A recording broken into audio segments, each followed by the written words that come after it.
did not plan his internet accessibility is the B team. We're kind of like the Republican debate where Sean represents all 10 candidates for president, and then we're like the other 7 that go on during daytime. We're not good enough for prime time. So we are the B team. I'm joined today with my dear friends and colleagues, JP and Solaris Blue Raven. We are going to carry the ship for you for the next 2 hours on this strange universe. How's it going, guys? Hey, dude, how are you? Hey, Solaris, sorry, I should have let you go first. Oh, that's okay. All good. Go ahead. All right, well, hello. We're doing great. We're doing great. You know what the problem is? We talk at the same time all at once. That's what it is. We're a three-headed dragon. We have to work out protocol. Okay. Ethernet protocol. Anyway, is the music still playing? Are we still doing Star to Shining Star? No, it's all gone away. It's bedding in the background. I can cut it off. Yeah, that's fine. That's fine. It's fine. So welcome, everybody, to, we're not the B team. We're the A&a-half team. You know, Solaris has got an A station show, and I've got my own radio station, so I think that counts. Yes, it does. No, for sure. I'm just joking. Of course it does, Steve. It's about self-esteem. We're trying to bring our self-esteems up. You know, it's been in the gutter for a few thousand years. Anyway, so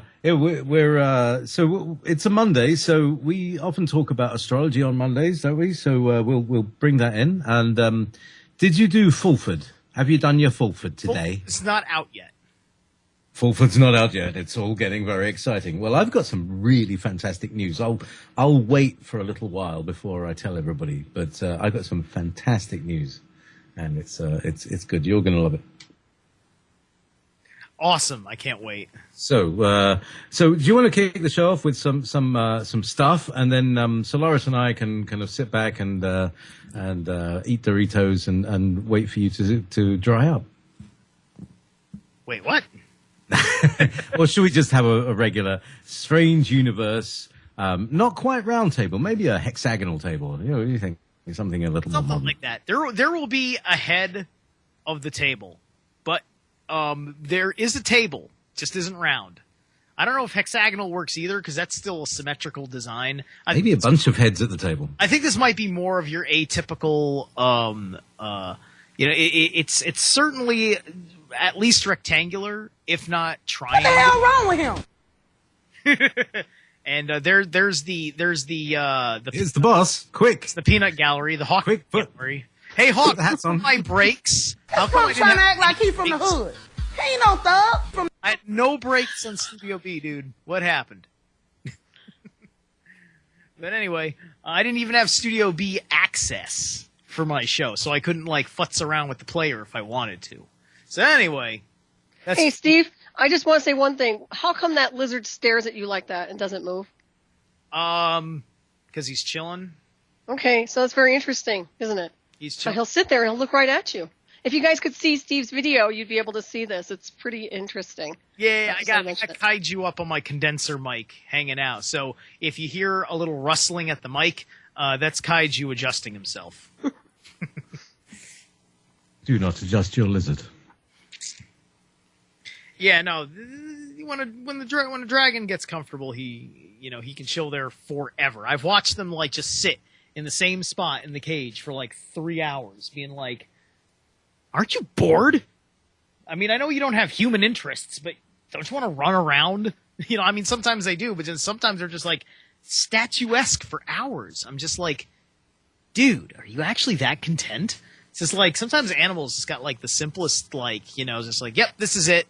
I am completely happy with existence, and all they're doing is sitting there. As long as they're not hungry, I guess. He seems very content to listen to you and stare at you. Uh-huh. He's mesmerized by you. Yes. He loves you. Yeah. He says, "I love you" all the time. I love you. Mm-hmm. Could you imagine if he actually said it? I love you, Steve. How your self-esteem would get? You won't be able to fulfill stone. I'm sure he does in my dreams. I know that Sonya gets in my dreams. So I'll be the dragon in your dreams. So who's echoing now? I'll mute if it's me. Maybe it's me. I'll just turn my levels down a pinch. Turn down your level. Anyway, yeah. So let's do something entertaining for the people. Since we're here in front of them and standing there, I just got a screenshot of that. So if I can see if I can post that into a chat room somewhere. Punishment for leaving me hanging last week. What? Who? Look, come on, give your sob story. Now he's not here. You can complain about Sean. Come on, Mike. Come on. What? No, I can't complain that much about Sean. He is attempting with his wonderful wife to get my bond paperwork done. Which, no matter what, I'm gonna have to go in there and plead for an extra week. And I pray that I get it. If not, I'm not quite sure what's gonna happen. I may have to spend some time. I may have to spend some time. So I don't know. Wouldn't be a lot because it's only a pitiful amount of money. But it's once again, it's just like it's a devastating amount of money when you have zero income because it is not. You do not have the free emphasis on free, the freedom to travel. It has to cost you something unless you're using your feet. What about community service? I don't know. Maybe it'll be a community service. I mean, the money is about to come. It's just a matter of timing. And, they gave me 6 weeks. And I feel like a scumbag about it because for 6 weeks, I've been talking to Sean. And Sean kind of dragged his feet on telling me, it's like, Sean, what do you need from me? Sean, what do you need from me? And he didn't get back to me. So I thought, okay, it'll all get handled and it won't be a big deal. And then, the week comes and I'm just like, Sean?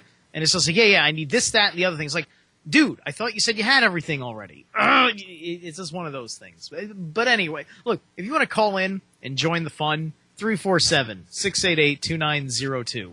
347-688-2902. Or Freedom Screen. Freedom Screen on Skype. Oh, okay, I see. Hawk said I was supposed to start last week, which that's not how I understood it, Hawk. We talked and you said second week of August. If maybe you had sent me an updated message saying actually start the first week, then then I would have missed that message. But anyway, computers don't make errors. What they do on purpose. By now, your name and particulars have been fed into every laptop, desktop, mainframe, and supermarket scanner that collectively make up the global information conspiracy, otherwise known as the Beast. Yes! That was Mike Judge telling the truth right there. King of the Hill. All right, so I thought it was Mad Painter. No. That was, I don't know if that's one of Mike Judge's voices, but that's one of the main characters on King of the Hill. He's the conspiracy nut amongst them. He's your atypical, he's like Hawk. He's like a lot of the guys from the Bible Belt who aren't, that are they're red-blooded Americans, but they're also complete conspiracy nuts. They believe in the Roswell crash. They believe in the whole New World Order or whatever. I mean, there's an episode, and we're talking about the mid-90s where that character is teaching his son about the world while they're camping or something, and he's teaching him the political structure of the Trilateral Commission. And I'm just like, wait a minute. Wait, that's actually accurate. I'm just I'm seeing this now, and then I'm looking back, it's this episode's from the late 90s. Holy crap. That's ahead of its time. So Mike Judge, who's the same genius that gave us Idiocracy, he knows what's up, and he cares. And he's put it into his work, and he's made something special out of it. Ah, very good. So Idiocracy, that's the film with the extra big ass fries. That's where extra big ass fries comes from. That comes from Idiocracy, which is a masterpiece. That in Office Space. Would you like another extra big? Sorry, it's been kind of burned into my memory, and as soon as I think of it, I have to express it. Extra big ass fries. Meanwhile, so gotta know the truth, so that Charlie. was like 20 years ago. Steve, where'd you go? Oh, yeah, I'm here. Sorry, that was like 20 years ago. I gotta know the truth, Charlie. Truth is for suckers, Johnny boy. Hawk, do you just hop on air and like say something? No, he's just putting film quotes on us. We're having fun, just making like we're just making this up as we go right now for fun. So I mean, you want to come on? I'm dragging you on. Areas. I don't know if it's here. This is me dragging him on. Oh, he's just being dragged. Come on, He probably come on. Put your headphones on. Chicken. Bark. Very interesting. Okay. Fascinating. What? Meanwhile, back on Strange Universe, the radio station that saves souls, we. I thought you were going to come in with something really exciting there, Steve. So, do you want to hear my exciting news now, or shall I wait till? Let's wait till midnight, UK. So let's wait till after 4. It's a really cool, exciting thing. Okay. Well, Okay. I think a lot of people find it very. The anticipation is killing me. But anyway. Yeah, sure. So, like I had run a gambit of like stories on my end. I kind of had one left over that I didn't get to on my show that we can, that we can talk about. We can also go over horoscopes for today. Ben Fulford's not out yet. What do you want to do? You want to hit horoscopes? You want me to read like a thing and then we can all comment on it or what? What do you want to do? Yeah, do a thing. But isn't Hawk on the call yet? Say again? Hawk, and you're not on the call there. Oh well. Hawk's Yeah, do a thing. Do a thing, Steve. Do a thing. I'm gonna do a thing. All right. So I like this blog called Deus Nexus, and I think they got a lot of extraordinarily insightful articles that they write. And there's one here that was on their new lineup. Are the globalists pushing the delay button on their agenda? When Ken from redefininggod.com actually reports a positive development, I sit up and listen. Are the globalists pushing the delay button on their plans and setting up for a dramatic September next year? By all accounts, this coming September was designed to be dramatic. If the globalists have been forced to delay their timetable, that is exceedingly encouraging news. All right, so that's just the header to the article proper, because then it jumps to the Redefining God actual article that was written by this Ken gentleman. And hold on one second, I gotta kill my air conditioner here. Getting a little chilly. Die! Off! I'm not an ice giant. All right. So let's take a second look at a section from Update 19. Begin excerpt. I take you back to 1961, New World Order blueprint book, Prospect for America. This is from page 26. So then it looks like it's like a newspaper article type thing, and then there's sections that are boxed in red or underlined in red. The hoped for result is peace in a world divided into smaller units, but organized and acting in common effort to permit and assist progress in economic, political, cultural, and spiritual life.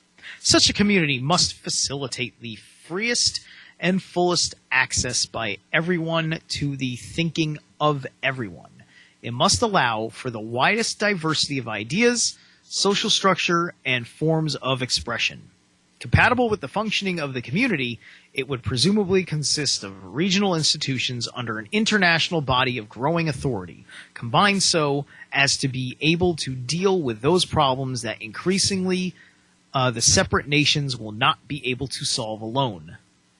The globalists want the New World Order to consist of smaller units because smaller nations are less likely to be self-sufficient in maintaining what I'm reading from now is after the excerpt. Are less likely to be self-sufficient in maintaining their security and modern standard of living. They want all the nations to be dependent on the multilateral framework for their security and economic well-being. Besides the Rockefellers' New World Order architects, can you guess who else is talking about smaller units? Ron Paul. Then he has an example from an interview on RT. So I happen to believe in smaller units of government. The larger the unit of government, the worse things are. So I think people should have the right to leave a larger unit of government. And what else is Ron Paul talking about? He's talking about secession in the U.S., apparently. And then there's another link. Now, this guy's saying this like it's shocking. It's Ron Paul. He's a small government guy. He's a libertarian. I mean, he's a constitutionalist is the whole point, which is what a libertarian is. What we got here? Okay. Thanks. Hawk just sent us an update with a buttload of coordinates for an asteroid. But anyway.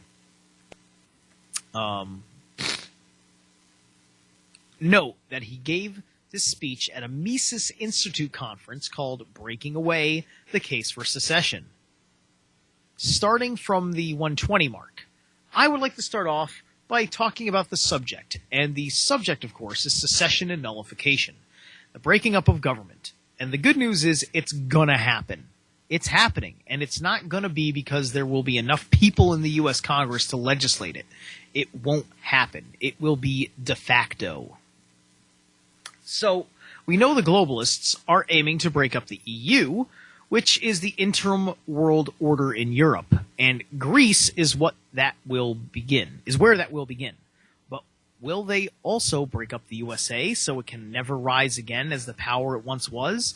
Will Russia and China meet the same fate at some point? And then that's the end of the excerpt. With the last question in mind, have a look at the Economist's article I ran across today. This excerpt says, under Vladimir Putin's presidency, Russia is seen in the outside world as an expansionist power trying to revise the post-Soviet borders and rebuild an empire. But what if the Russia itself, a country of nearly 200 nationalities that stretch across 11 time zones, is in danger of crumbling? It is quite interesting to see this coming out of The Economist. If we look back to their infamous cover from early this year, we see Putin and other major leaders, including America's Obama, China's Xi, and India's Modi, presented in the color of ash. Well, it's in the color of black and white, which is I mean, it's black and white. That I think has a different meaning. It doesn't necessarily mean ash. It's just black and white. In fact, Putin's black and white, but his tie is still red. So you explain to me why they filtered it that way. Okay. Hold on a second. Which is the color of phoenix eggs on the woman's hat? Is that what that is? A phoenix, I suppose? This would indicate that those leaders will be part of the ash heap from which New World Order Phoenix will rise. After seeing the Economist article, I decided to check into China and came across this Wall Street Journal article. The coming Chinese crack-up. Hold on one second. Let me pause it right here, just because that's about halfway through the article. What do you guys think? Go ahead, JP. Oh yeah, I'm so interested in politics. Sorry, did you wake me up? Yes, I did. In between my sleep. Yeah. So it's basically a thumbs down from the lack of interest on this half of the team over here. Sorry, we're all Steve. burned out on politics. But I think that's what it is. Yeah, I mean, we all know that it's just a charade. That what's more important is, planetary collisions is much more on the top of my list at the moment. Right. Okay. So unless this planetary collision is a potential Earth killer, well, the thing that matters is if you survive it, what will be the reaction as a society? What are governments going to do? Because look, they know if this is going to happen. If we believe this is going to happen, plus we're looking at this behavioral analysis of the New World Order. How do those things factor together? If they don't factor together, it would suggest that one of the other is not true, because it's a question of the motivation for why they're doing what they're doing. We're trying to predict the future based on analyzing their behavior and the possibility of an Earth killer type object coming in needs to be factored in. And does that fit? Does that make sense? Well, Hawk, do you want to say something about this? Because you've been watching this. He's been watching near-Earth objects. I've been watching the sun since the year 2000 on Soho. Everybody watches their stuff, right? He's been watching near-Earth objects, NEOs. So, Hawk, come on. Don't be shy now. It's your station. Come on. And tell us about these near-Earth objects, because this is really important news. Yeah, you can't expect me to say anything about it. Like I'm the kind of guy that gets vehemently irritated whenever I hear the dudes like Earthplay come on, because they're a little too focused on calamity, and it's like that's become entire show contents endlessly for something that maybe is like half an hour to an hour once a week as a regular kind of update, because then you go into the update and then you spend the rest of your time diatribing on your opinion of what to do about it because you believe that it's true, which is combining combining an agenda with the data, and that sometimes dilutes the data. All right. Well, look. Sorry, Solaris, please. No, I was just saying, don't you think we should have a show called Energy Suck? Wouldn't that be the way to go? And just address all the weirdness. Hey, there's Hawk. Yay. Hi, an invisible icon. Give me a second. There you is. Can you hear me? Yep. You sound good. I twisted my... Oh, see? As usual, I always call right on break. Well, why don't you change it? Why don't you stop it? Just be the break. I'm gonna kill the Be the break. It's not like you don't have control. You're the one that sets the it's just like, oh, it's 6:30. I'm gonna come in and then I'm gonna get pissy about the breaks. And No, I you're just on the station. You know when your breaks come. They only come. Yeah, but sometimes I'm busy, doofus. Yeah, not everybody whip them at once, okay? It was like just a second ago I got free and then I had to go to the bathroom. I have messed my back up bad and got a pinched nerve, slip disc, and sciatic nerve compressed, and What'd you do? hurt my back But how? loading hundreds of pounds of tomatoes into my truck. Oh, jeez. Anyway, we could have let the break run. That's fine. But yeah, I've been I watch NEO. I've been watching NEO every day for years and years, even long before the station. And there's always something within a few days of each other.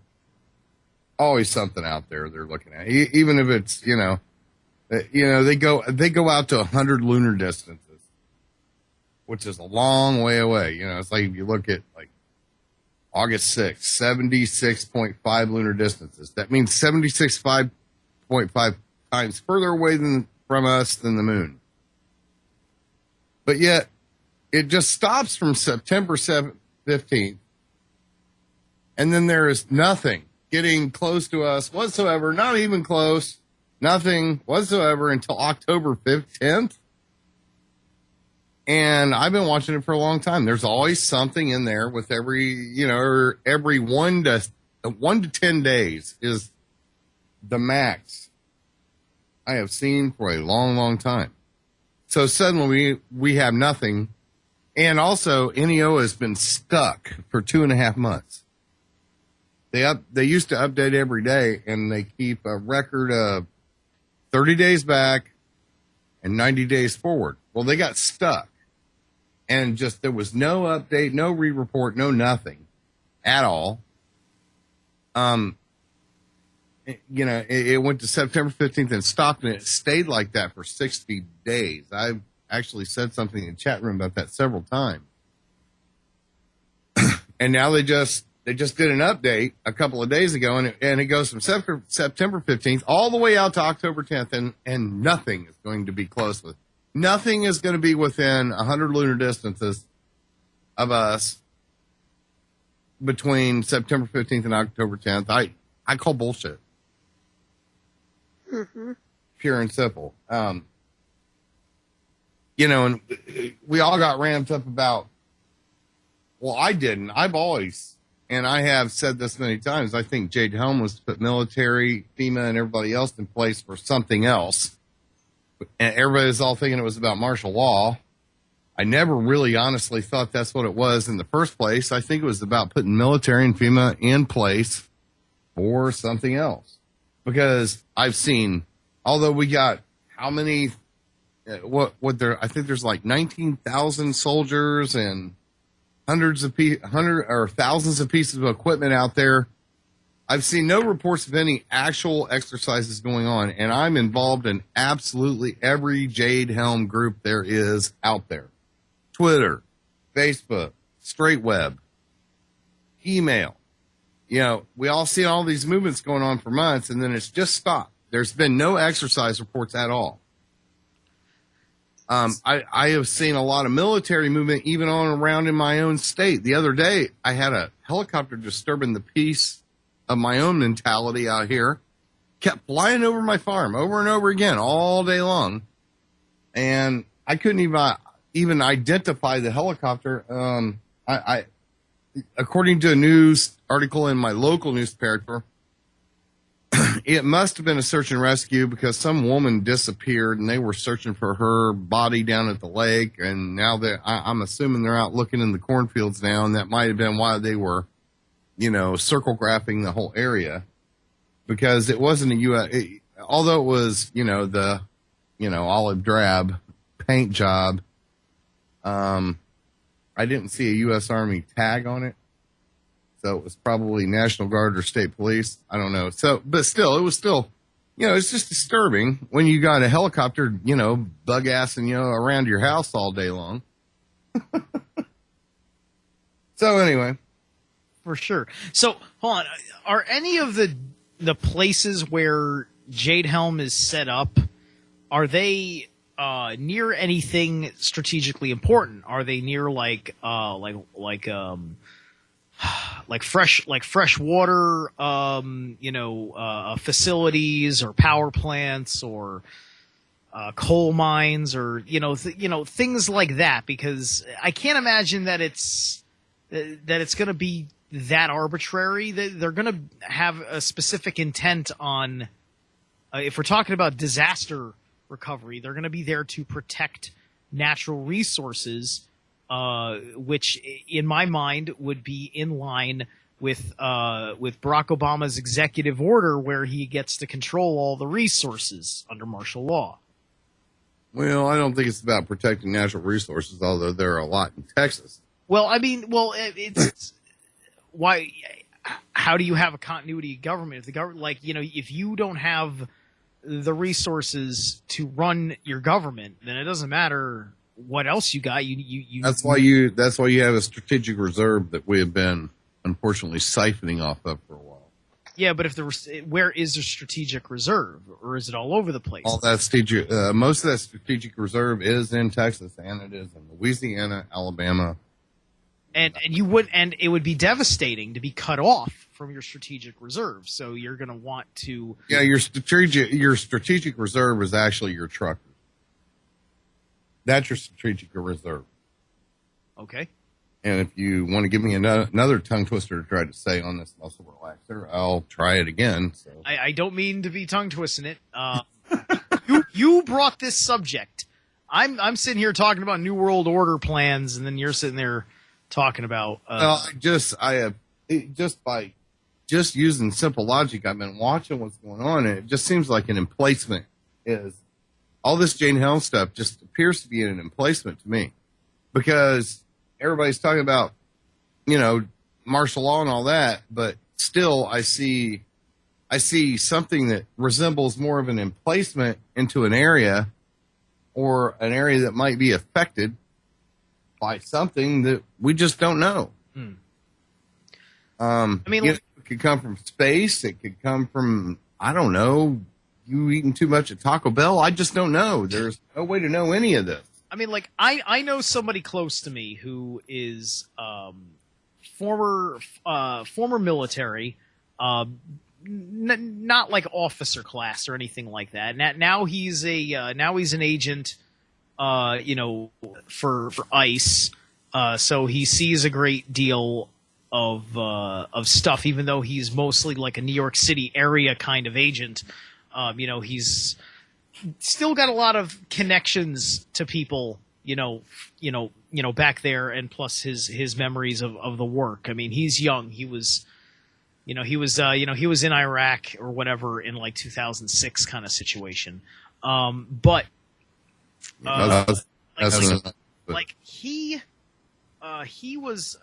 he's got like, I showed him some Jade Helm stuff.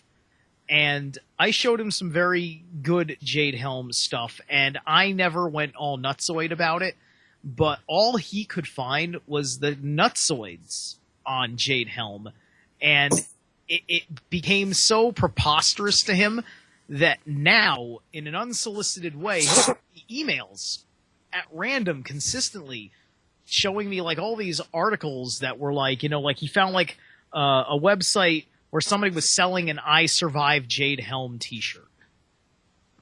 Well, yeah, there's a million people that are going to try to take advantage of all this. A lot of this was ramping up, even got to me. I kept, I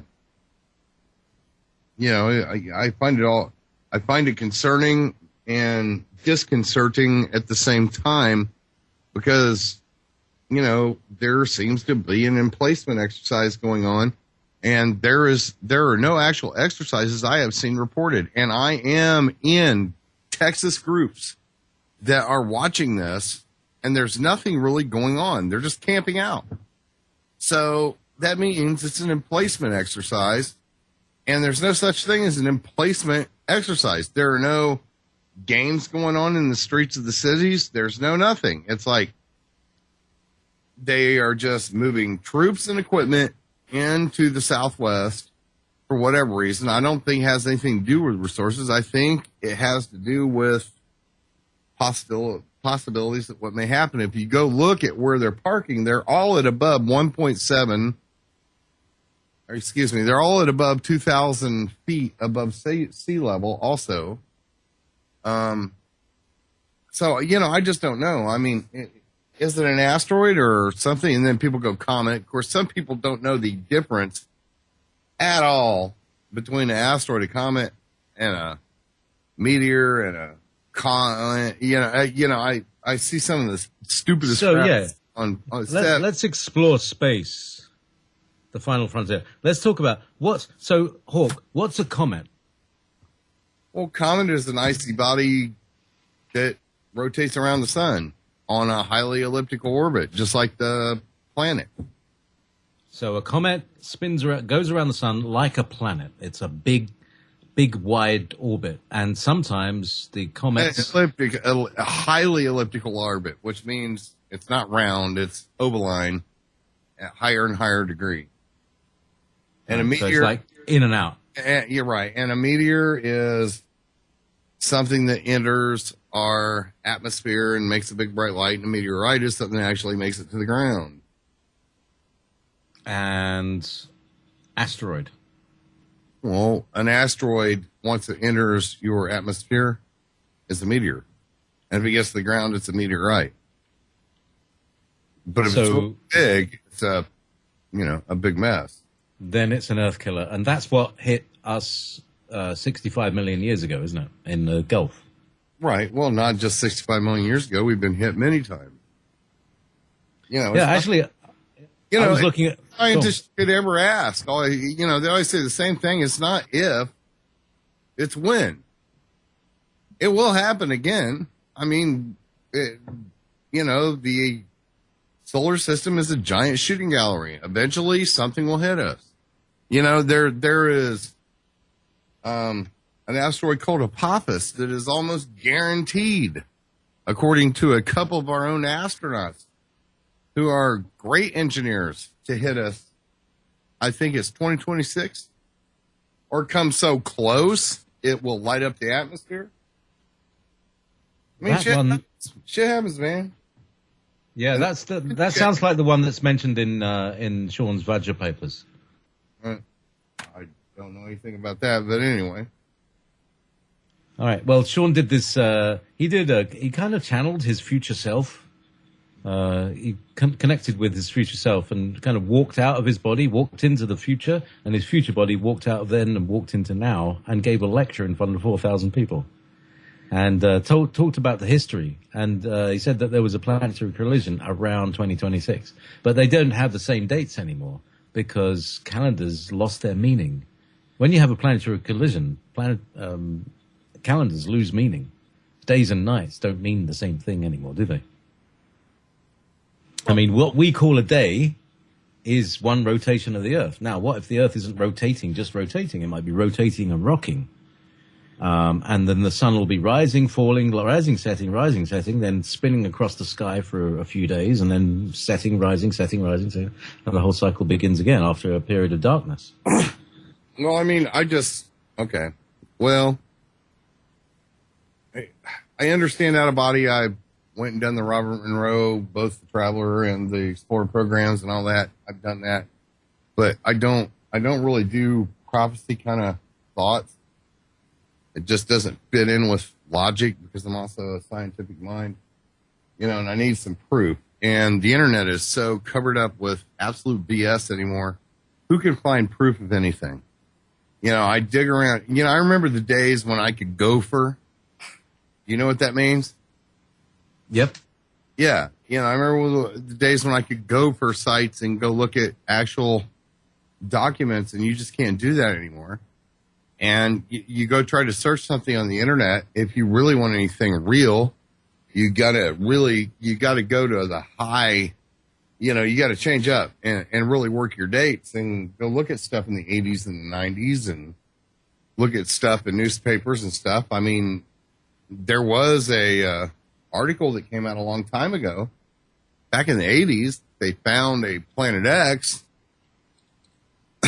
and then that disappeared and it's gone away and everybody stomped on it, just like everything else. It's like we just don't know. I mean, I won't say I know, and I won't tell everybody to run away because I know something. I'm not a prophet in any way, sort, shape, or form. I just feel that something's on the horizon, and I've been canning like crazy and putting up food and all that kind of stuff for my own self and my family, literally for years. And honestly, if nothing happens, well, then I don't have to go to the grocery for like years, which is a good thing, right? That's a great thing. It means you're buying things at today's prices, and tomorrow's prices are like 1.5 times today's, and we might see that happening, and that's another thing that we've been all preparing for. My feeling is that it's a big psyop to get everybody completely terrified from all angles. And the trick is to, be able to see that they're all psyops trying to get you terrified from all angles. And if you can survive that, you survive that thought form and stay calm, then you won't be taken in by the thing that they're trying to lead you towards, which is perhaps the transhuman, genderless, sexless, emotionless body that they've been talking about. And this is why I think Caitlyn Jenner and Angelina Jolie have been removing their sexuality. You see what I mean? When was Angelina Jolie removing her sexuality? She had her breasts removed, Steve. Yeah, but because of cancer. Here, hold on. She didn't have any breasts anyway. She's a bit of a boy, yeah. But, No, she had implants. There's no way she didn't. If you look at the early films. So basically what? She took her implants out? Saw Hackers. Yeah. I'm just like tired of the propaganda. You're going to tell me those beautiful melons from Hackers were... Come on, dude. Did you not see her in those films? What was the one? I'm sorry, but I know what fake breasts look like, and I would wager money on those. I know a fake booby when I see one. And I'm looking. And then she had her implants out, and then she said she had cancer. But I'm like, well, she's really just getting her breast implants removed, right? Isn't that what they should have said? But maybe the media Probably, covered it up. yeah. So maybe she's getting her implants removed, but that doesn't mean you're going all boy on people. No, it means that you're probably tired of them, because I've known women who have implants and they hate them, absolutely hate them, and then they get them taken out. All right. And how the hell did we get here from Jade Hill? I don't know. Boobies. There's always time for boobies. This is Strange Universe after all. Sorry, I mean. JP. The Scotties, you know. I know it's Scotland. We don't have much else to do here than anyway. If you think, Jade Helm, yeah, go on. if you think of the whole world, I mean, we're really kind of on a international basis. We're looking, with the exception of the Middle East, because it seems to be operating of its own accord.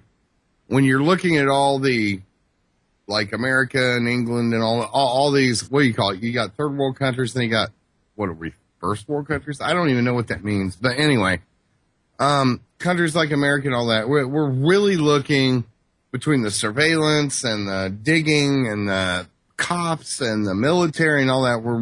We are really looking at 1932 Germany.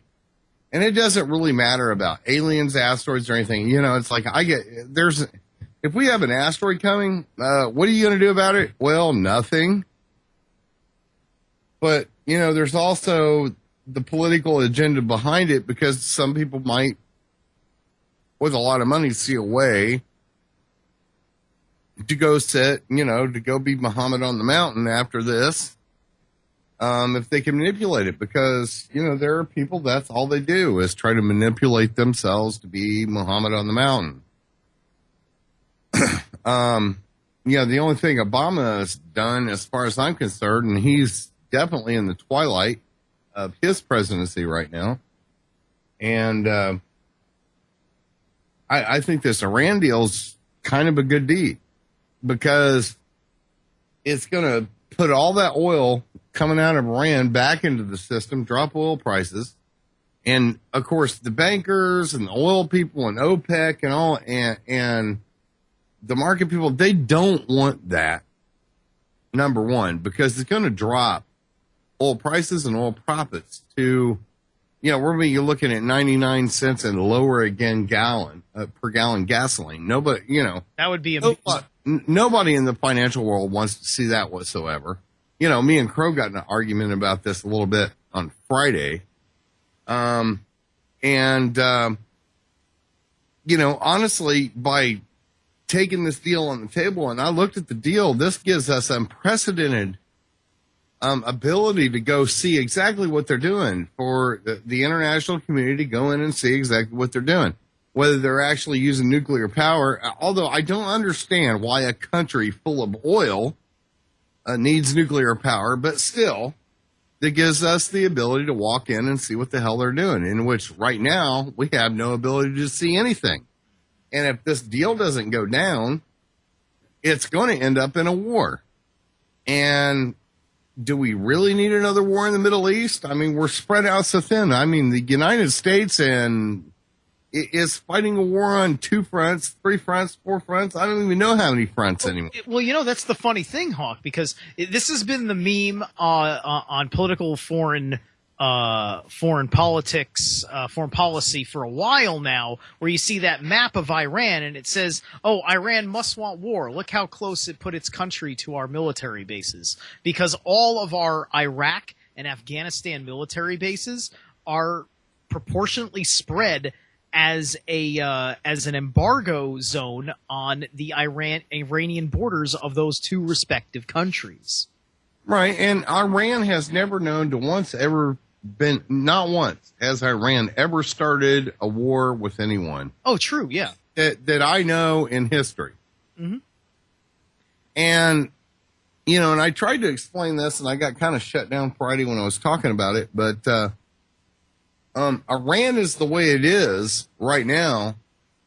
The reason Iran is the way it is right now, it is 100% the USA and the CIA's fault. Because we installed a dictator in there to control that country. And when you have a dictator and compress people and don't let them be free, that kind of stuff just breeds fanaticism, Oh yeah. which is exactly why what happened in 1979. Oh my God, so ancient history, kind of when you think about it, because the Ayatollah Khomeini is not alive anymore. That was the argument used against me the other day when I was having this discussion, and the Ayatollah Khomeini isn't even alive. Who cares? And everybody in the Middle East wants. And why does actually, here's the better question. Why does everyone in the Middle East want the USA dead? Because we keep sticking our nose in everybody's business. The United States is like my dog Coco on crack. You cannot come in the house without getting the nose busted in the balls. At least 5 times until she's quite thorough. See what I'm saying? And it's just kind of ridiculous. We have nukes, and when you really think about it at this point, we have nuclear weapons and nuclear power plants in the United States. So does England. So does Pakistan. So does North Korea, who hates us, who wants to bomb us into the Stone Age if they can figure out a way to do it. They just don't have a delivery system. Iran, no delivery system. And how many other countries have nukes? Some countries don't even want them. They don't care. So if they don't want them, then we go, oh, here, we'll give you some nukes and put them in it. You just join our pact up here in NATO. So, the whole point is Israel is scared. And we have been lockstecking Israel, which is, and I hope I don't piss too many people off about this, but quite honestly, everybody that is Israel is an occupying force of a country they have no claim to. And this started in the 47. Go learn your history, because, a baby cries in Israel. The media is all the hell all over it. But yet they absolutely are the Israelis are in genocidal mode with the Gaza Strip. And they used to be with Lebanon, but at least Lebanon manned up and said, you ain't coming no further north, bitch. And I'm not anti-Semite at all, but I am Arabic. And the thing is that, like, because I've known a few Israeli people or Jewish guys that are very pro-Israel, and they sincerely believe, walking around in the United States here, like, they look at every single person of Arabic descent like they're about to get, like, suicide bombed. Like, they're worried. Like, they like, I was hanging out, like, my band, the last band I was in, black metal band, our drummer is actually an Israeli citizen, and and he served his time in the Israeli military, as every Israeli citizen must, and everything else. And he's a young guy, so he's not that, like, old and out of it. And so we're hanging out near this one dive bar we're playing, which is right next to all of these, to, like, this Middle Eastern and Asian district, and there's a mosque down the street and everything else. And he's freaking out, like, seeing all these Muslims walking down the street, and, like, and here's a prime example of America being a place, especially in New York City, where everybody effing gets along. And he's sitting there waiting for the first Arab to shoot him in the head when they figure out he's an Israeli. Like, that's literally the reality he's in. Yeah, it's a paranoia. It's a paranoia, and it's almost a legitimate paranoia. And also, maybe he should have been. I don't know. I'm a dick like that. Okay. I mean, a lot of people just do not understand the Arabic state of mind. We're territorial. We love what we love. I'm not Muslim. I'm not Christian. I just have my own beliefs. I'm also, because people might use this, I'm not atheistic or anything. I'm just,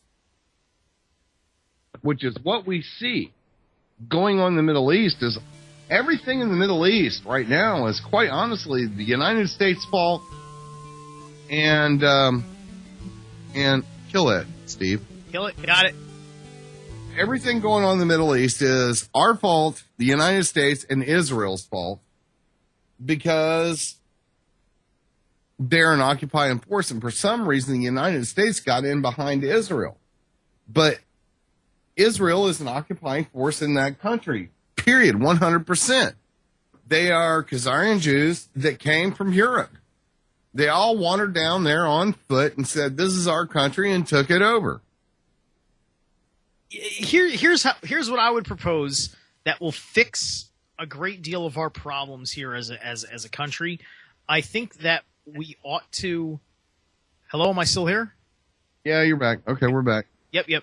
I would propose that it be definable as treason to have a registered foreign lobby group in to Washington D.C. or any of the respective states. This will remove AIPAC and any other foreign country's lobby group from acting in the United States on American interests. It's bad enough we have corporate lobby groups. To have a whole foreign country's foreign policy agenda as a lobby group that has nothing to do with American interests, it should be an American thing.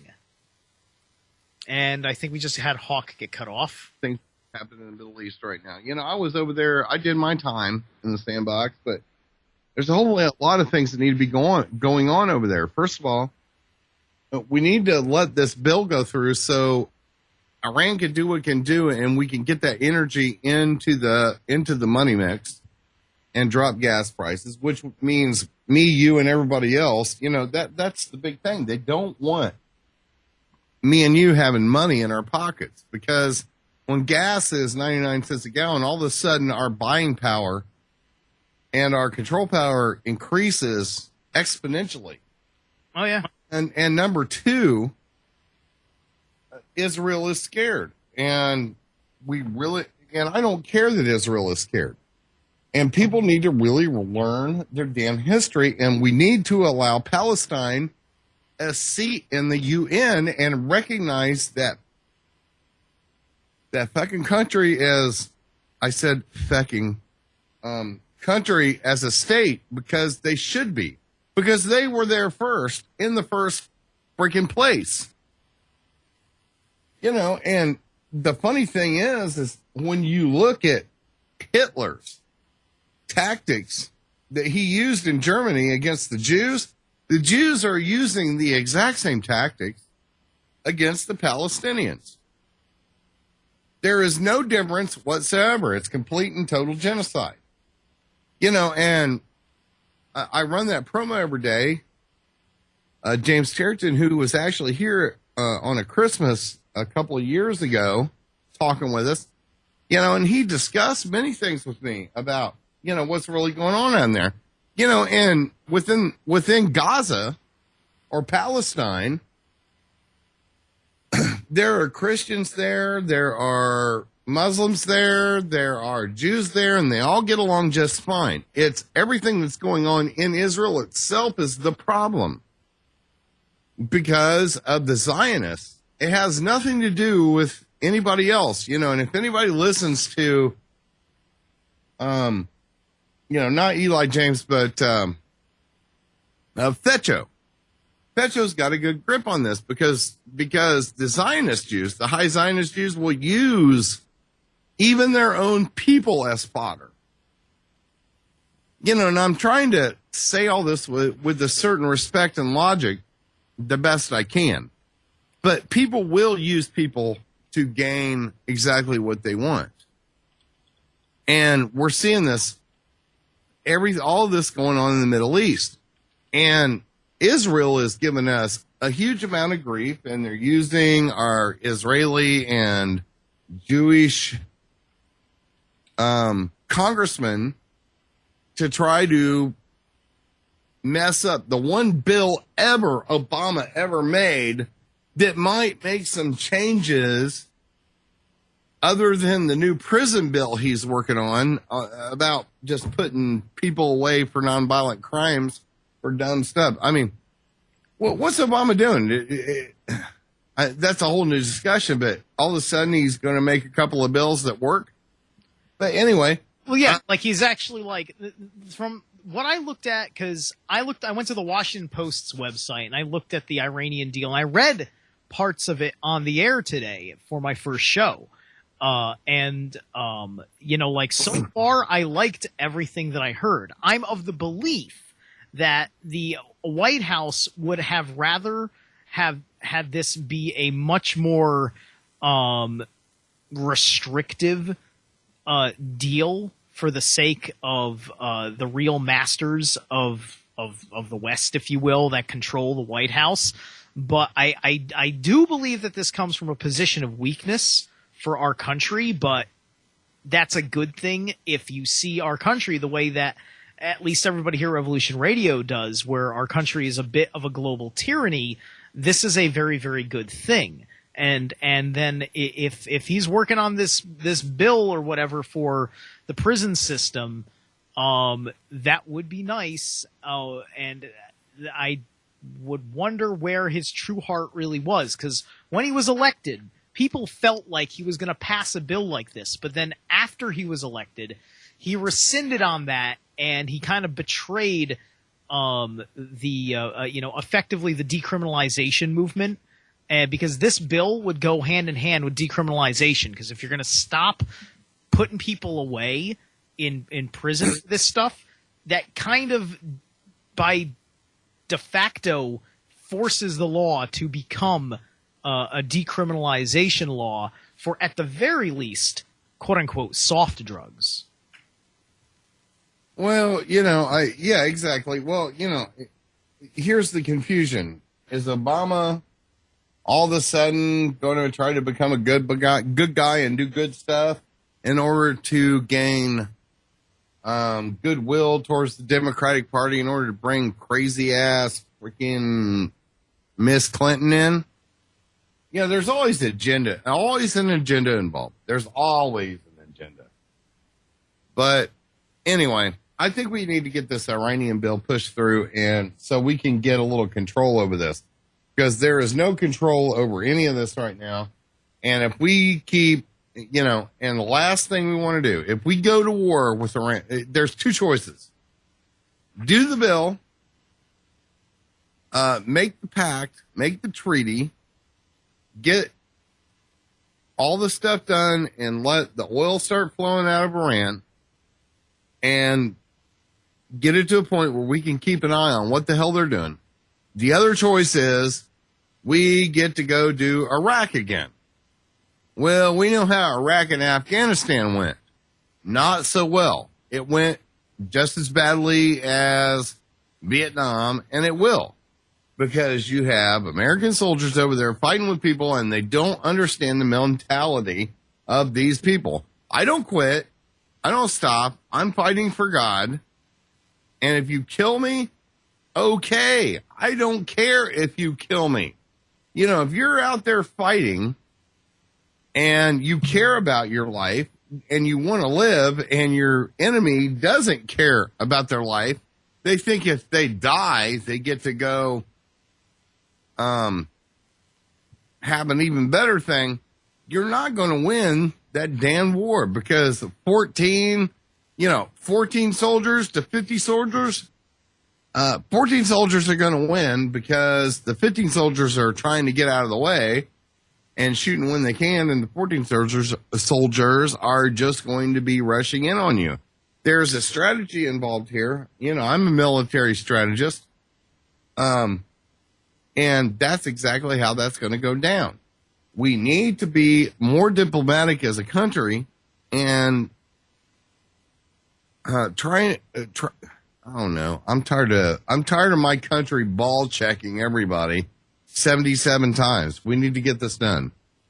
AFK. Do you just end with AFK? Are you stepping out? I think that's what he did. Yeah, okay. That's cool. I feel you. Yeah, Hawks kind of hit he's hit a respectable end to his rant.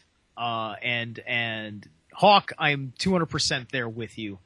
So yeah, Solaris, you've been the most quiet amongst all of us. Well, I was just listening. Everybody's chatting. So Certainly, I want to know. Yeah. I want to know what you think.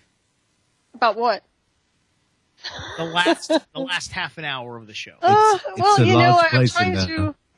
I understand where everybody's at, and I'm just burned out on everything. I'm completely just burned out on politics. I'm burned out on America, burned out on a crooked government. You know where I've been with the covert technology and the things that I've been through that were just never rectified. So I mean, I have my own problems with what's gone on in this country and the devious things that are going on under behind the scenes. So yeah, that's where I stand. I'm just burned out. I mean, I think that everybody's getting distracted by a lot of drama. But yeah, I really don't know what to say about the Middle East right now, to be honest with you. I think there's so much toxicity on a global scale.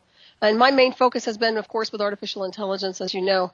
So, when you talk about the Jade Helm, that's true. They're very quiet. They're quiet as a mouse. But they're not quiet when it comes to mock radio communication systems and covert technology and artificial intelligence and synthetic telepathy and artificial telepathy and upgrading their military with artificial telepathy. They're not talking about that part of it. But if you look into the Jade Helm, the quote-unquote Jade Helm with artificial intelligence, that's what it's about. It's mastering the human domain. The human domain is your body. Mastering it through artificial intelligence would be an induction program based on artificial telepathy, entrainment, re-education camps through the satellite-driven technology. Now, I know I'm talking very science fiction, but this is going down the pike probably 2 to 3 years from now. You'll see it more and more. If you pay attention, if you watch what's going on here, artificial intelligence is all over the map. I mean, every time I turn around, there are articles with neural interface. So don't think I'm just talking out my wazoo here. There's a lot of things that are happening. That's my main focus. So when you guys are saying that it's quiet, yes, I noticed. But I noticed it's also very noisy through the communication system. And I'm not talking about myself. These guys are doing things behind the scenes. They're doing things with artificial intelligence. And nobody sees anything because that's the game plan. So there's my 2 cents and more. Yeah, absolutely. I think that when they initially start putting this out to the public, what they're going to do is that they're going to they're going to show. I think it's going to start with a demonstration. It's going to be like it's going to leak out on the news, and they're going to be like, okay, you know how soldiers, they wear this helmet, right? And in the helmet, there's a visual display, and then there's an earpiece. They got radio communication. And, You don't need a helmet. And what's that? They don't need a helmet. It's neural interface. It's satellite driven. They used to need a helmet. I know that. This is my point. I know. This is my point. They're going to start because here's the thing. You said what I'm saying sounds like science fiction. Well, there's going to be a point where they're going to go public with this because all these things eventually go public as they get more and more down the line in their agenda. Certain things have to go public so they can afford to keep other newer projects more secret. So they're going to talk about.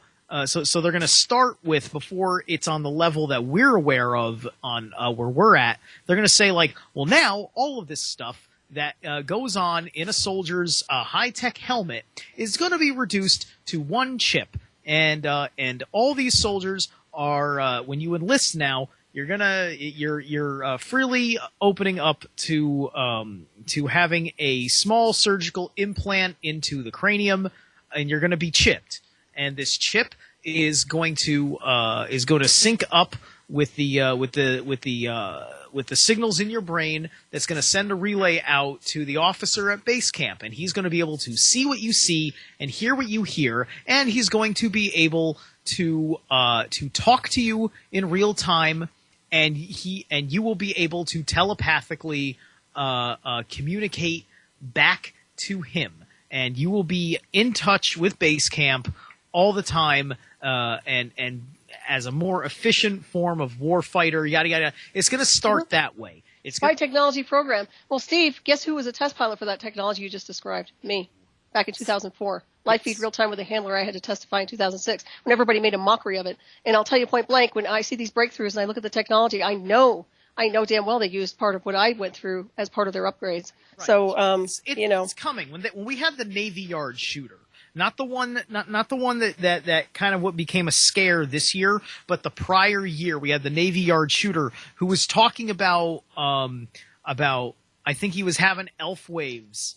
Oh, he was definitely being targeted, and they're basically provoking a response from him, and they got one. The fact that there was an elf wave situation that was being publicly reported within what was also a shooting incident, which was also within the context of the whole storyline about military bases are not armed.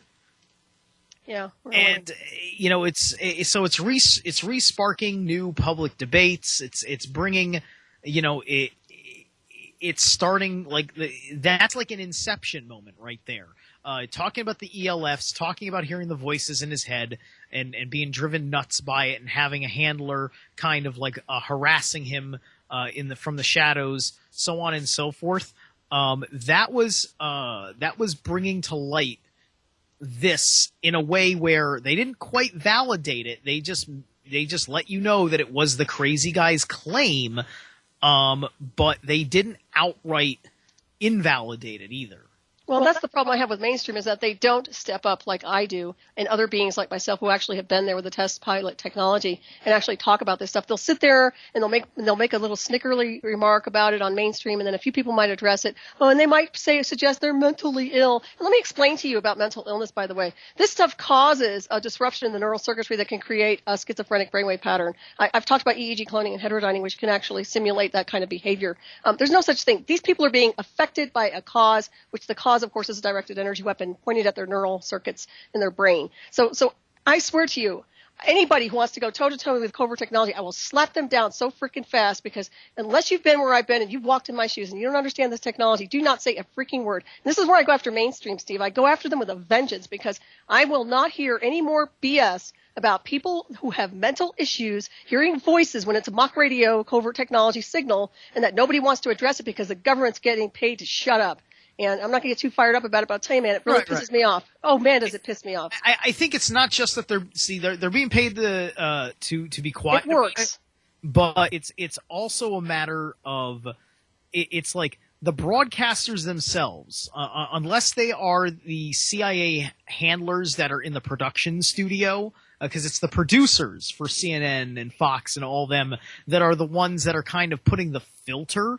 The broadcasters themselves, the ones that are the point of interface, that are in front of the camera, often they are just as naive as the public that they are reporting to, and they are there with a reputation for the station and a particular angle, and if they've been cut off from all of these things, then they have a very, very hard job. There's a very specific reason why mainstream broadcasters either get fired and scorned, or they get or they get killed.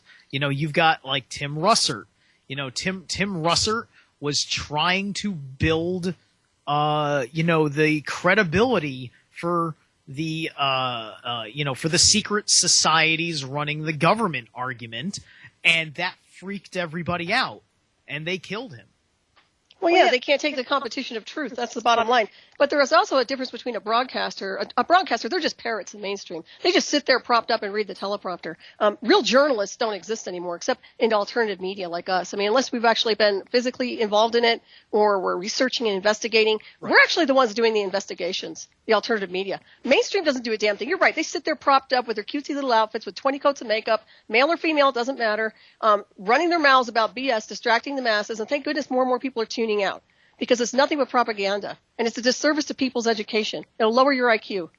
It really will, and the worst part is that what they make up for in a lowered IQ is given with having a pre-programmed shutdown response. They will have a certain kind of argument with you that will shut down your ability to be rational and reasonable with them, and it defeats the entire conversation. And at the end of the day, it's like you can have that fight and it'll be ugly and it'll serve no purpose, or you can sadly look at them straight in the eye and say, we have nothing to talk about, and walk away. Why do I still exist? Why do you still exist? Well, actually, you're explaining every reason to have me assassinated.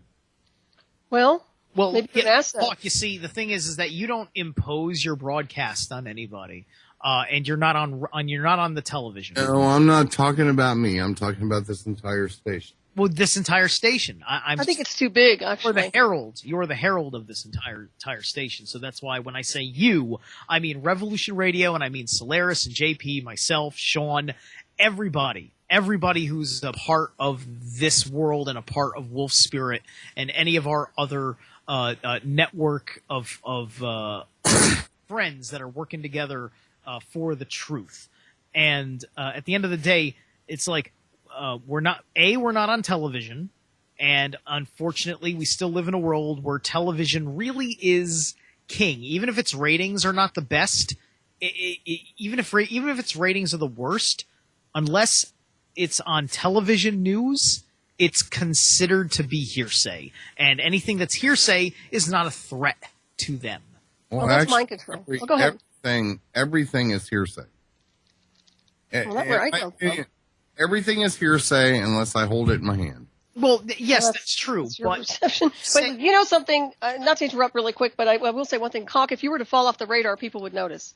That's the bottom line. If any one of us, if anybody who's out there talking about this stuff as big as this station is right now and how we do affect people globally, if you were to disappear, don't you think people would notice?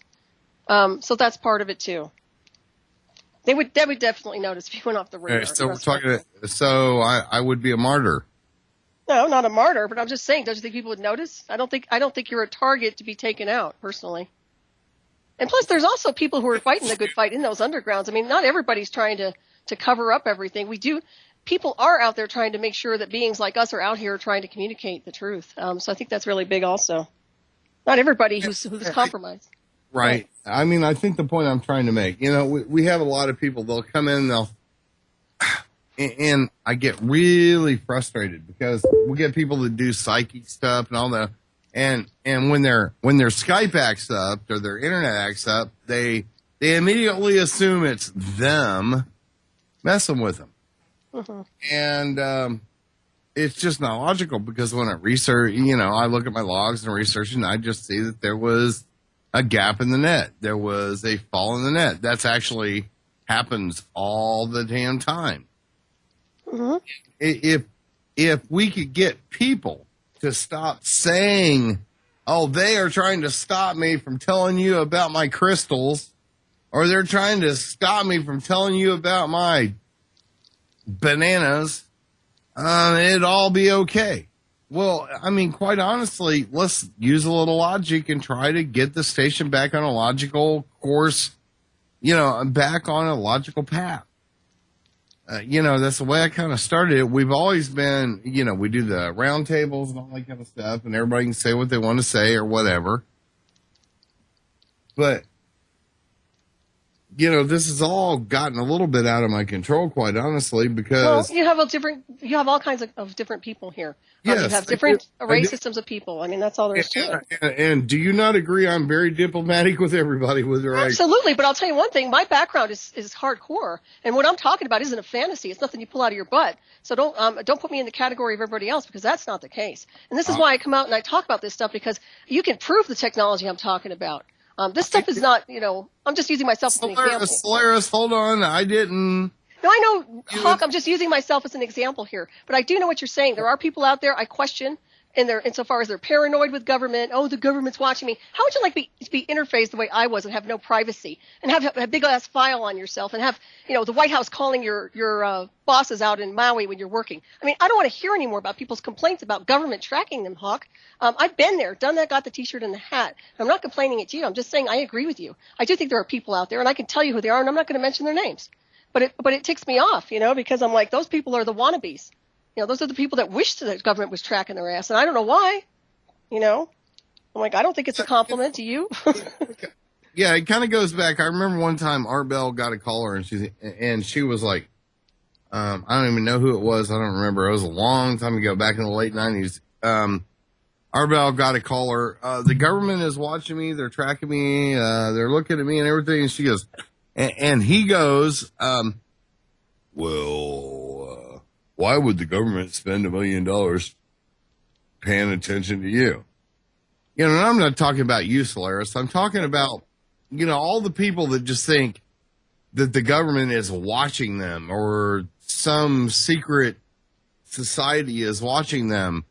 I had a woman who used to live across me. She accidentally killed herself because she was so scared that they were using her electrical system to watch her that she stripped her house of everything she had, opened up a electrical plate in her house, and filled her entire house electrical system with water through a high pressure hose.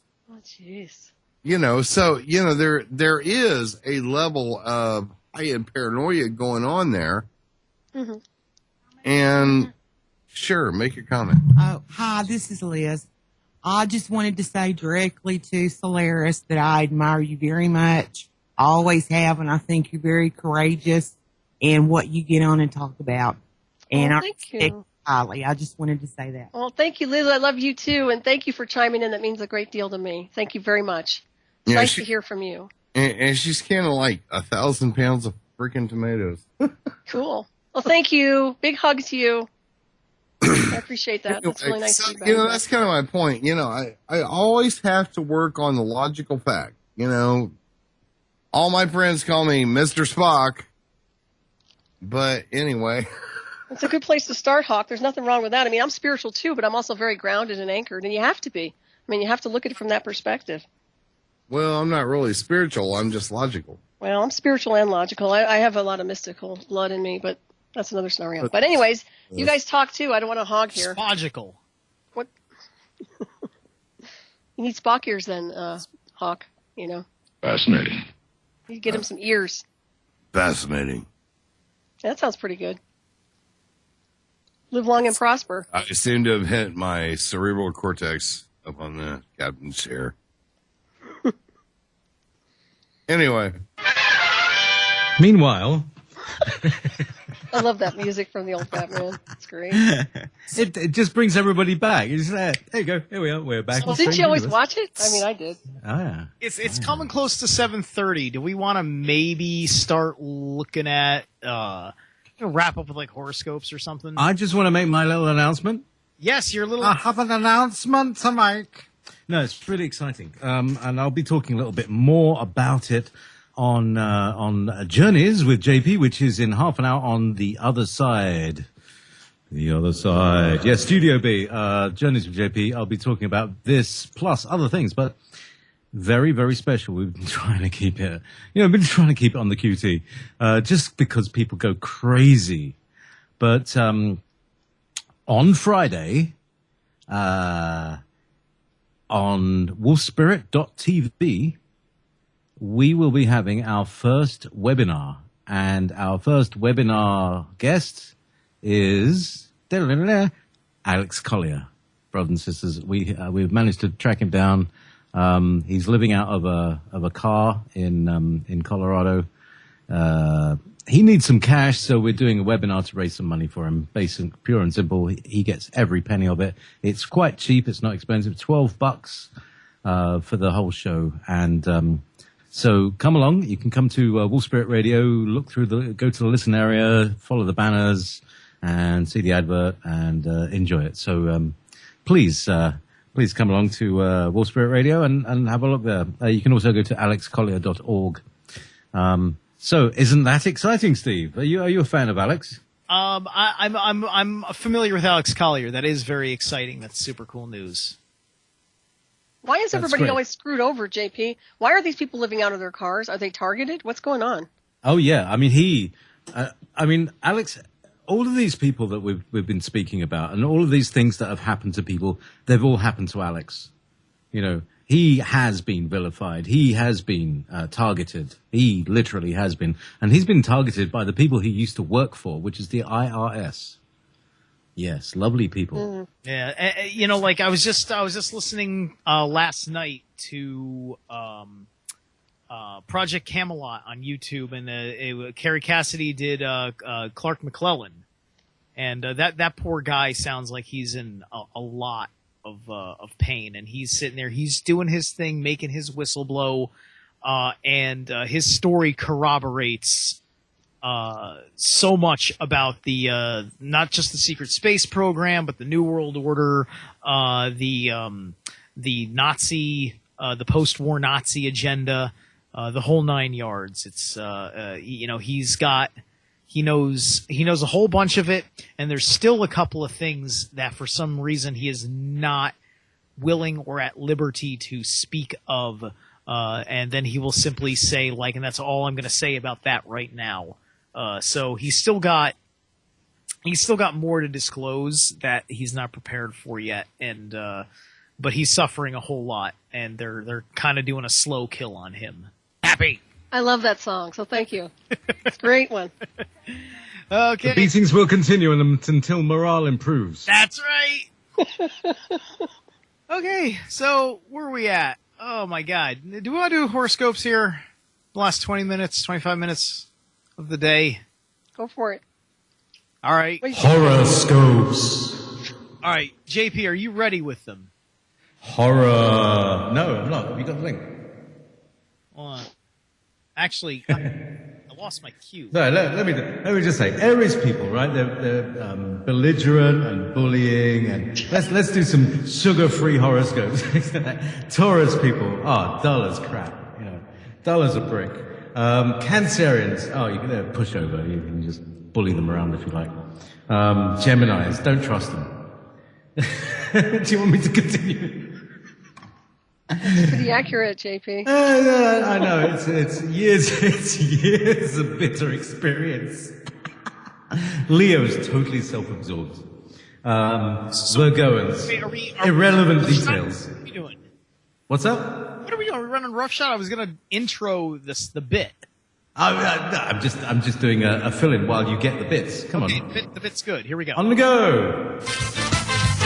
Now you may find it inconceivable, or at the very least a bit unlikely, that the relative position of the planets and the stars could have a specialty significance, or meaning that exclusively applies to only you. But let me give you my assurance that these forecasts and predictions are all based on solid scientific documented evidence. So you would have to be some kind of moron not to realize that every single one of them is absolutely true. Where was I?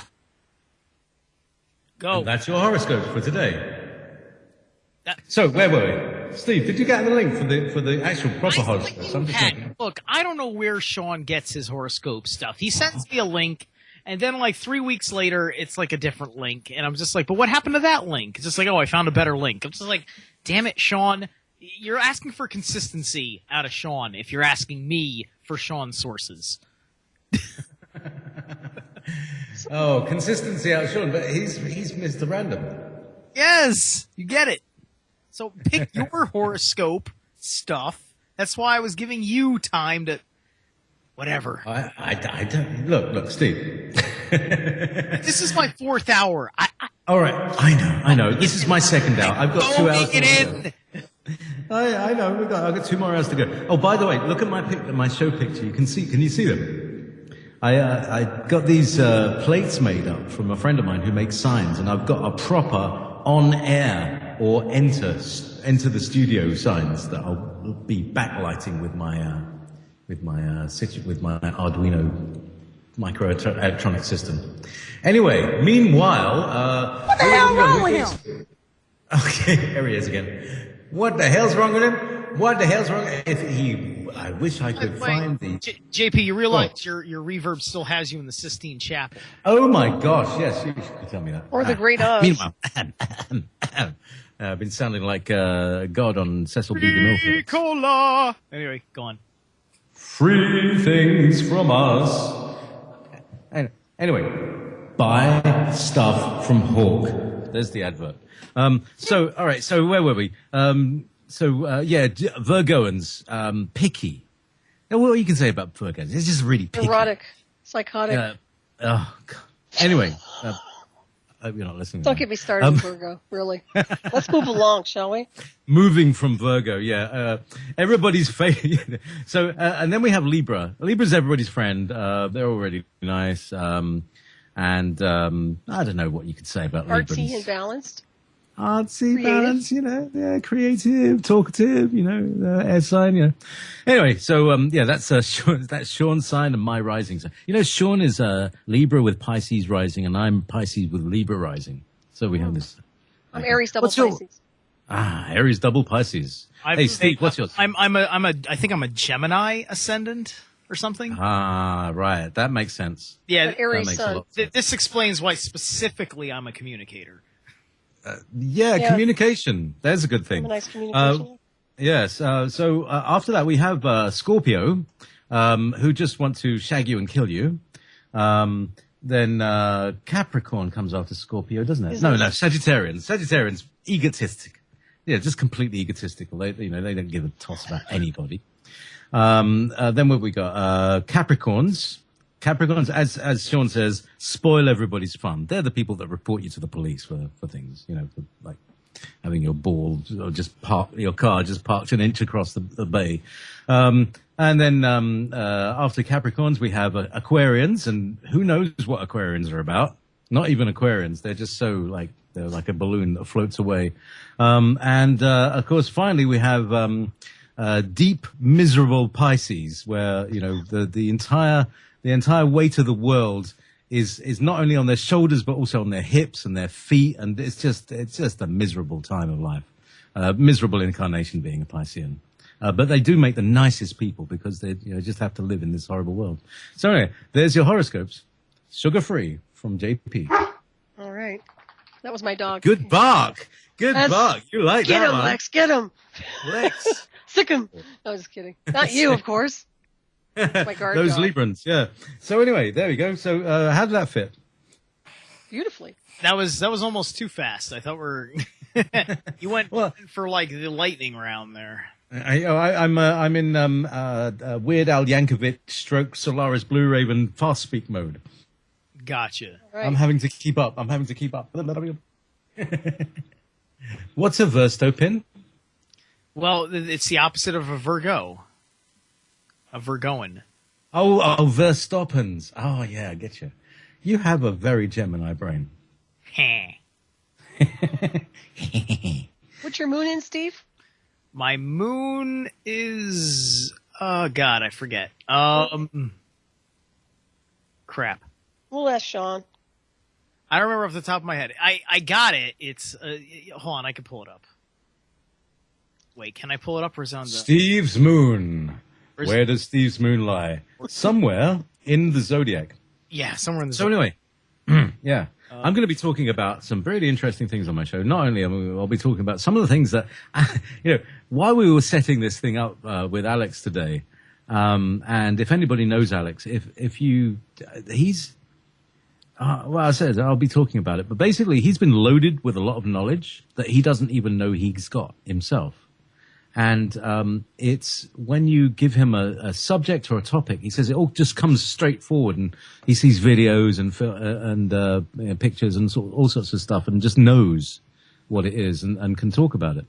So just random things will spark something. And he told us some amazing stories this afternoon. So I'll be maybe repeating a few of those in my show at the end of at the top of the hour. Journeys with JP. You want to say Sagittarius, but don't quote me. Moon in Sagittarius. Well, that would be a performer, wouldn't it? It would actually. Your moon is like your emotions, which might not necessarily be your egoic, your personality, but the way your emotions work is the way the moon works. So there may be some sort of emotional need to be in front of people and showing off, but like part of you is like, I'm not really into that sort of thing. Do you know what I'm saying, Steve? Yeah, that could be true. Like sometimes I feel like that. I don't want to say that that's necessarily the so true that it fits that sign, because I don't know. I just don't know right now. And I can't, the files on the stupid hard drive and my wires for the hard drive are Leave it. Don't worry. So the way I see it is, if something doesn't take 3 seconds, then forget it. Because, particularly on Strange Universe, because normally Sean's moved on in 5. You think, he's talking about this. I'll just bring up that. Oh, he's gone on to another topic. You just get that jingle ready. And that's if he takes a damn pause for you to get a word in edgewise, because Even You breathing. want to say like that 1 3-second quip, and then it's gone, and then that 3-second quip is just lost forever. That's right. That's right. So so we've got all of these little clips, and I actually haven't got many clips from this particular conversation. I'll speak what I remember and talk about it then. But that's one reason that you can come on to Studio B after the end of this particular show in less than 20 minutes. So we've done that, and we've done the horoscopes, or I've done a bit of, I haven't done this week's horoscopes. I don't have any. Strangely enough, I don't look at horoscopes. I don't look at newspapers or anything. I just hear what other people are talking about.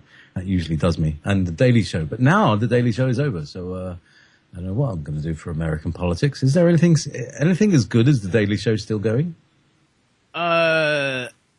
I find MSNBC to be kind of a joke.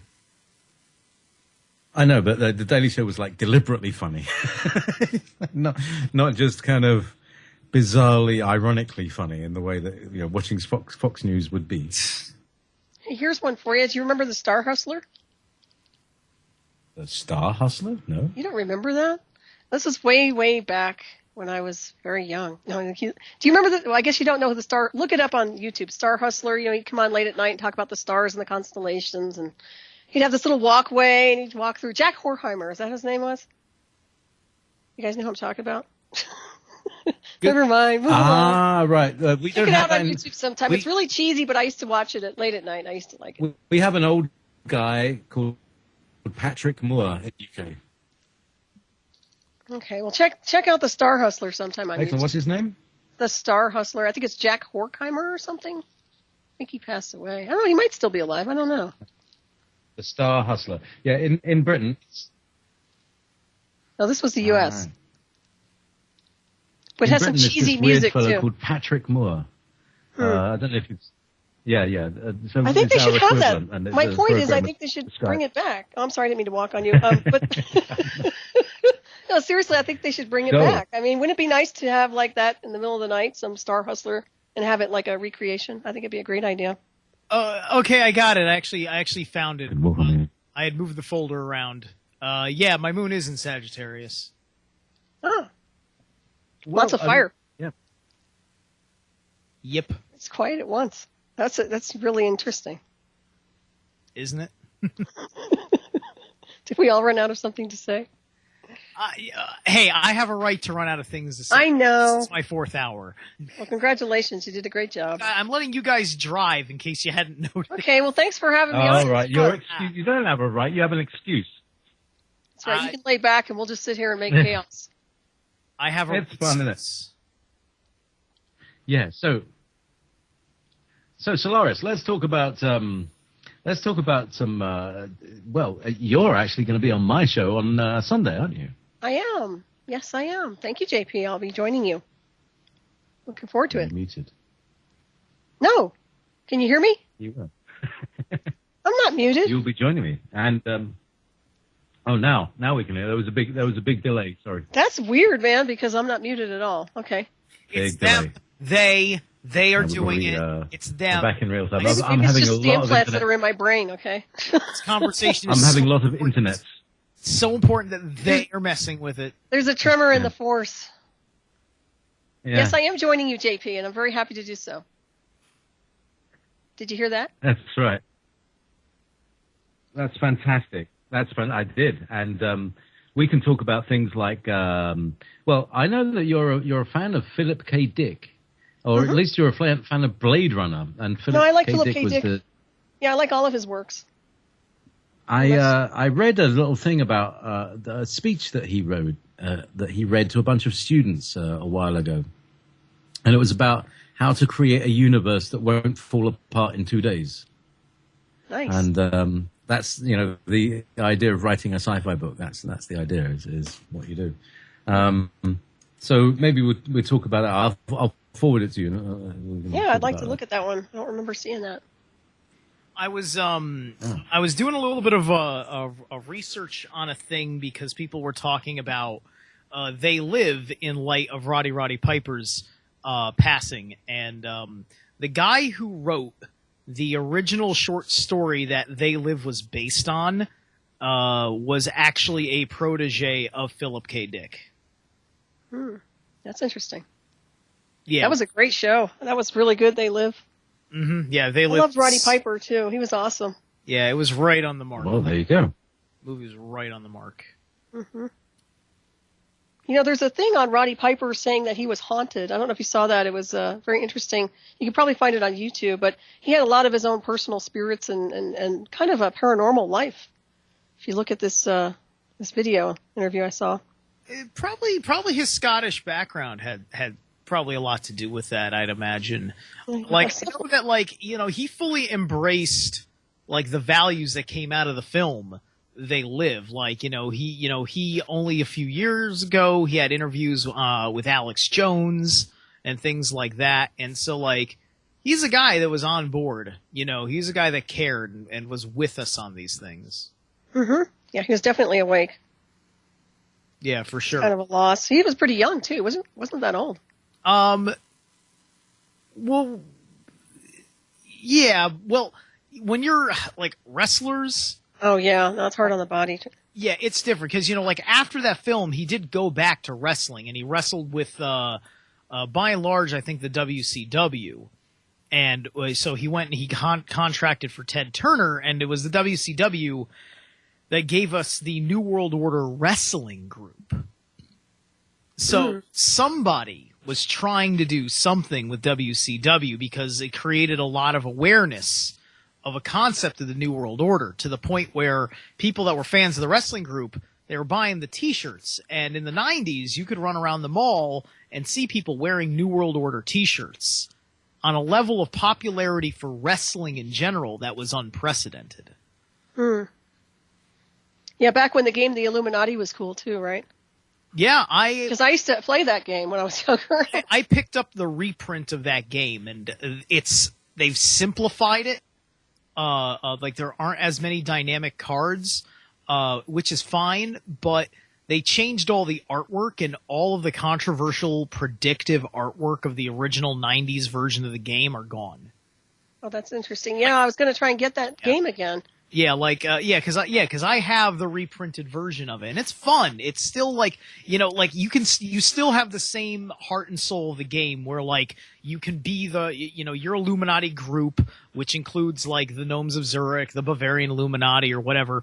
You know, they can control groups like the Republicans, the state of Texas, the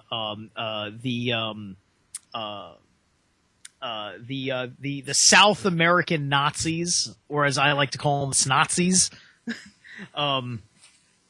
And you can still have fun. Nazis, very good. Because it's like, okay, I'm gonna have the Republicans attack to control the South American Nazis, and so that's your conspiracy, is that, you know, your order of operations is the Illuminati controls the Republican Party. Or the Bavarian Illuminati, right? The Bavarian Illuminati has ordered the Republican Party to take control of the South American Nazis. But wait, this other guy and his party his conspiracy has the who also happens to control the communist conspiracy. They are working against you because they wanted to have the South American Nazis, because who would suspect that the same group would control the Nazis and communists? So you still get that element, which is a lot of fun for kind of putting a narrative together. Yep. Those are the good old days. Dungeons and Dragons, Solar Quest. Yep. Right, JP? Where'd he go? I think JP's looking for his level 5 paladin. I guess. Oh yeah, right. No, I was filling the stove with bits of wood to burn to keep myself warm in this cold Scottish summer. Yes, it's been storm. We had a 40-mile-an-hour storm. It's flooded out there. I had to. My shoes were completely wet when I went to get my firewood, which I have to cut with an axe and a power saw. You know, this is really. I live in the second world. You know. It sounds kind of nice in a weird way. In a weird Old way, yeah, castle it's kind of living. beautiful in a weird way. Yeah, I know where you it's live. a I mean, very- you've shown me pictures of it. It's gorgeous out there. Well, the West considers anything that isn't hardwired to the electrical grid as third world. Yeah, it's a very They know. yes, indeed. What will we do when the grid goes? We're coming up to the end of the show. Thanks very much for coming on, Solaris. It's been a welcome break to instead of just me and Steve bantering at each other. Yes. We've I enjoyed it. Thank you had for a good having rant me. from Hawk. You're welcome, and a good rant from yourself as well. It was that was a good Oh, thank thing. you. We'll be Just went off air. JP. And on that note, Yeah, JP just got like knocked off. I mean, we're close. We're real close to like the end here, but we still got like maybe 2 minutes, and that can be an eternity in broadcasting. So, oh yeah. Well, what happened to your little lizard guy? oh, he's here. Oh, great. He's here. He stuck with you the whole time, huh? Of course. Oh, he's chilling. He's Nice. practically asleep. Oh yeah, he is. I think that's cute. So I wish the listeners could see that. You should do Ustream. You don't Ustream, do you, Steve? I really should, especially because it would make it easier for me to upload things to YouTube and whatnot. It's just that sometimes it's like when I do my show, even in the afternoon, because of my life and the choices I've made effectively, it's like I'll wake up and then have a lazy wake up, and then I get on the air and it's just like I haven't showered, I looked horrible, and then I suppose I could do it and people can just stare at my avatar, but that's not entertaining. I know people who do it. from here. Yeah, right. I think it's kind of nice when they do the live streaming. You could spell everything, huh, JP? All the way from Scotland. Are you go away again? Yeah, I wish bandwidth to do that. Oh, I mean, I got a terrible bandwidth here, and it's pretty choppy just now. Mm-hmm. Might be the storm. Usually is. I think there's probably some.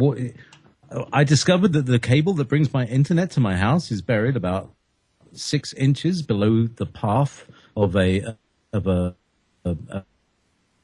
very, very narrow little road track kind of thing. It's really fragile, and any lorry or tractor, which is the place is full of lorries and tractors, could easily break it. So I think we're suffering a bit from the storm. I'm going to have to get fiber. I want laser fiber or something, something that'll go high speed from the exchange direct into my aerial. Anyway, we should have the music just now. Thank you everybody for listening to Strange Universe. Steve. Yes, it should be any second now because we're at this. It usually pops in a minute because it's the 57-minute mark. Yeah, there you go. About 10 seconds, probably. Yeah, something like that. I mean, the clock just switched over, and I think my computer is synced up accurately to the time. So